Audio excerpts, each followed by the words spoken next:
Hey everybody, this is Pat Collins, aka the Big PH, and I'm bringing you a review for Raw, March 10th, 2014, 27 days away from WrestleMania, and business is picking up. It's picking up great, and it might be a couple days late, but I don't have cable, so I have to wait for it to show up on YouTube, and when it does finally show up on YouTube, I have to watch it really quick before it gets taken down off of YouTube. So here it is.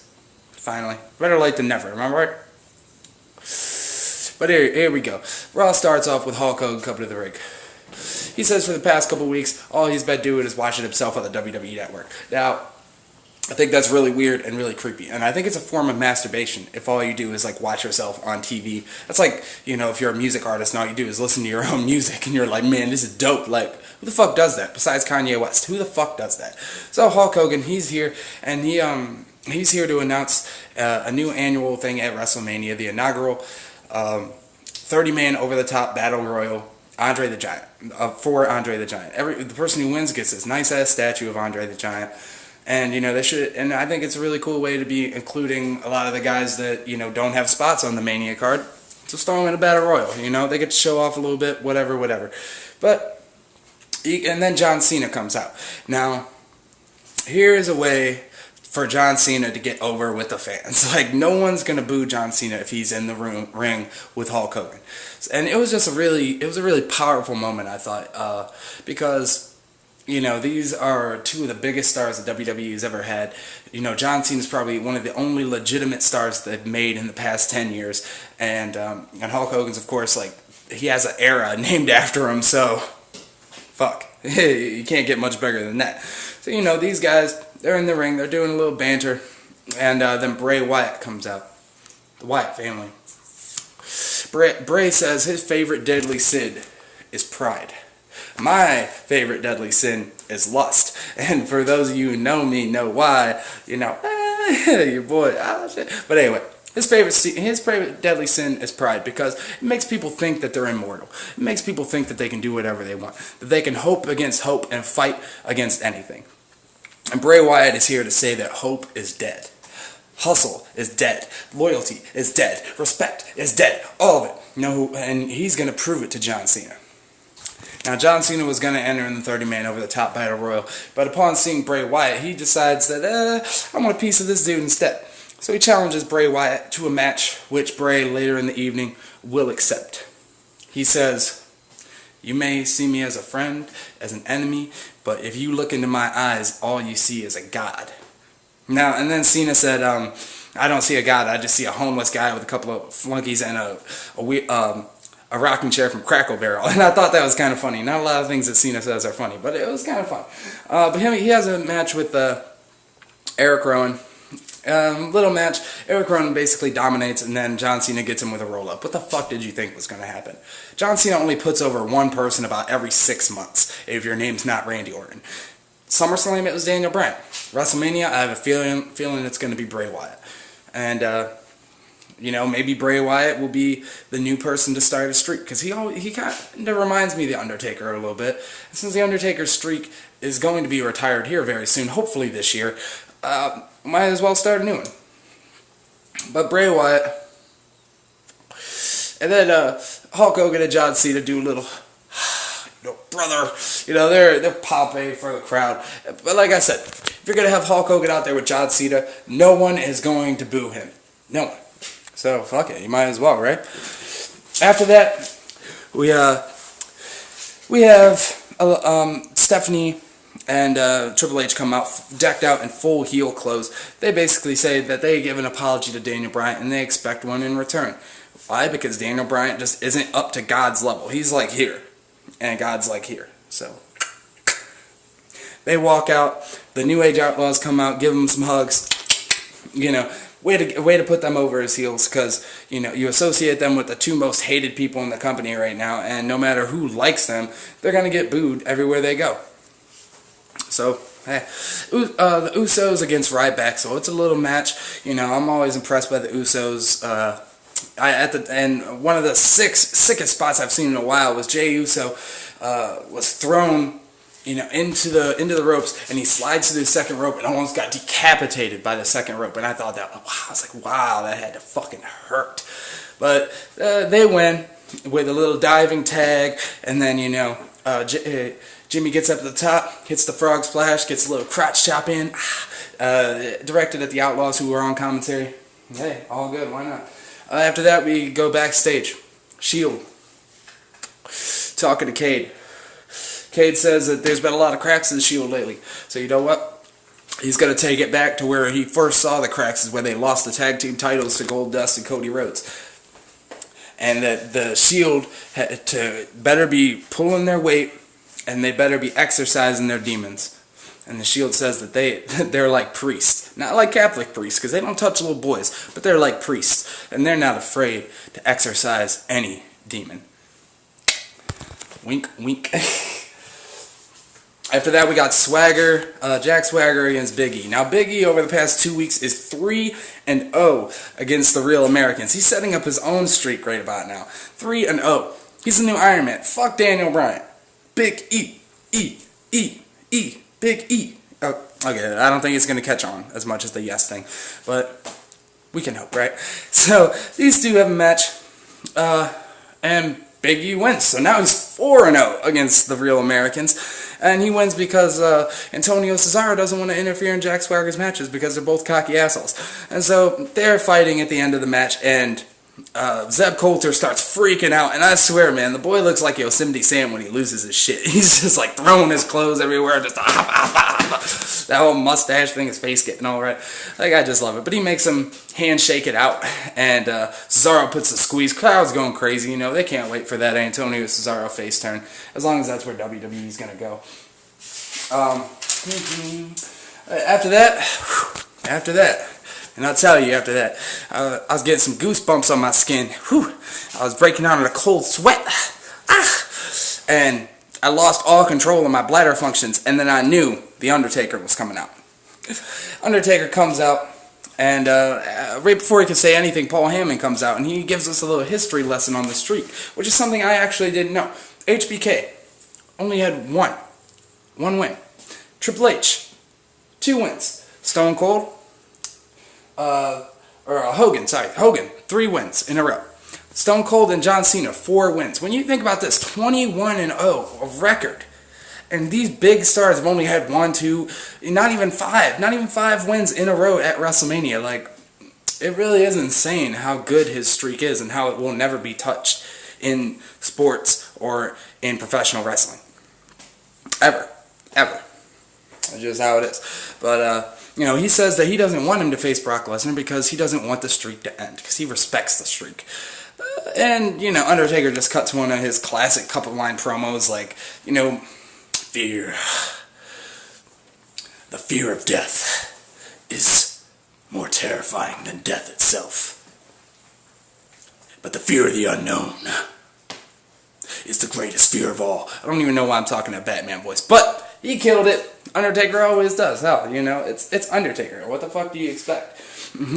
And then we got Rhodes and Goldust against Roman Reigns and Seth Rollins of the Shield.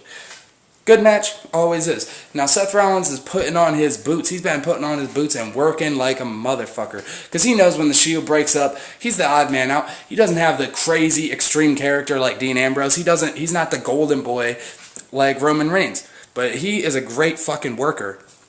And he's trying to prove it to everybody so he doesn't get lost in the shuffle when the Shield finally do break up. Which would just be a damn shame.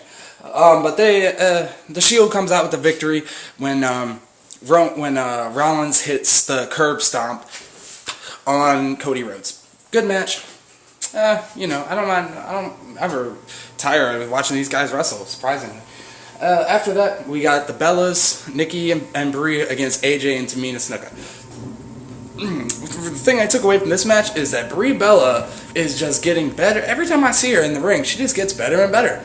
I don't know if she's getting like private lessons from Daniel Bryan or all the wrestling they're doing. But whatever it is, she needs to keep doing it because she is getting really, really good. And Nikki picks up the victory on this one. I'm not sure why. I think I'd have gave it to Brie, but hey, I'm not a booker. Whatever. But the Bellas win this one. Good on them. After that is like the biggest moment in Raw history I can remember in the past few years. I think ever since that big CM Punk pipe bomb promo a few years ago, Daniel Bryan comes out and he's like, I'm not leaving this ring until I get what I want. And you know how many times you hear people say, I'm not leaving this ring until I get what I want? Happens all the time. But they usually don't have like 200 people wearing his merchandise come out with him. These people, they're just jumping the guardrails, crowding the ring, crowding the outside of the ring. Hundreds of people. Just like, yes, all these people, oh my gosh, I can only imagine like what being one of those guys was like. That'd be the most intense experience ever. But they're out there. They're just like, whatever. You know, we're gonna occupy Raw. I'm like, oh, cool. But so Triple H and Stephanie come out. They think they're gonna be all big and bad. They're like, security, get down here. 2 guys, two security guys who look like they're about 50 come out and they're like, nah, we're good. So they just walk back up the ramp. I was like, you just got punked. And then Triple H is like, start the next match. Damian Sandow comes out and he gets punked real quick. He's just like, no. Stephanie McMahon this whole time is losing her shit. Like, her voice is just getting shriller and shriller by the moment. And I'm like, man, Vicky Guerrero totally stole her gimmick. I forgot when she used to do that back in like 2001 when she would lose her shit on Chris Jericho and Stone Cold when they would embarrass her. And it just takes me back to that time. This was like this was just so good. And Triple H said he's been trying to protect Daniel Bryan ever since SummerSlam. He's been trying to protect him from the fame. But now, you know what? It's time to play the game. Oh, lame, I know. Okay, anyway, Triple H versus Daniel Bryan at WrestleMania. And Daniel Bryan says, I ain't done yet, boy. He says, man, if I win that match against you, you have to make the main event at WrestleMania a triple threat match. Randy Orton, Batista, and Daniel Bryan. And the crowd is just losing their shit. And I was like, wow. Triple H agrees to it. He gets carried off by security. The Authority leave Raw early. I was just like, wow. I felt like it was just one of those segments that just made me speechless. Like, just wow, I can't believe WWE actually did something like that. Really impressive.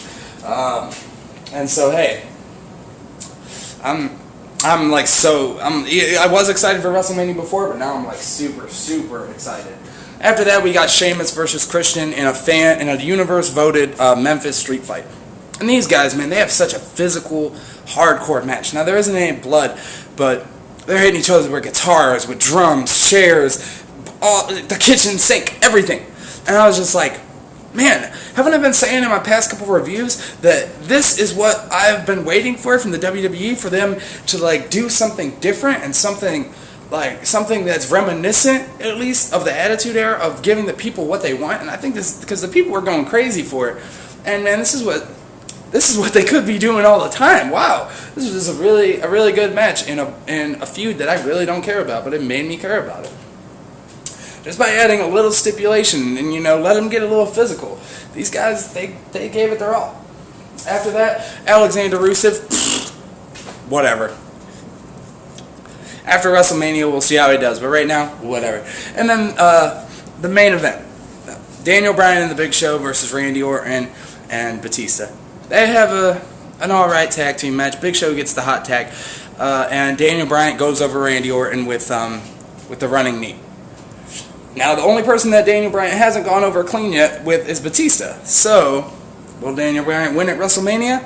I think the WWE would be straight retarded if they did not have him win at WrestleMania. But the show ends with Daniel Bryan, yes, the whole crowd going crazy. And then backstage pass, he comes out and he just cuts a really good promo, I think, about how all of us fans and us people just in general, we don't have to sit there and take it from all the millionaires and the billionaires, and we don't have to sit there and bend over and take it up the ass with no lubrication. We can actually do some shit, which is so true, and which now we don't realize that we as the people have power, and not people power like fucking John Laurinaitis used to say, but real power. And man, you know, it's just, this may not be real life, and this may not be Washington, but man, did this shit inspire me. Oh, gosh, it just makes me feel like I could do anything. Like, I could be WWE champion. Maybe not all that, but it was inspiring. Okay, final thoughts. Raw was good. It's WrestleMania season. What the hell do you expect? You expect them to slack off? I would hope not. Raw was good. Hey, you know, I like the Andre the Giant, the 30-man Battle Royal. If I have to make an early prediction, I'd say Roman Reigns will win. If he's not doing something else at Mania, if he's in, he will win it.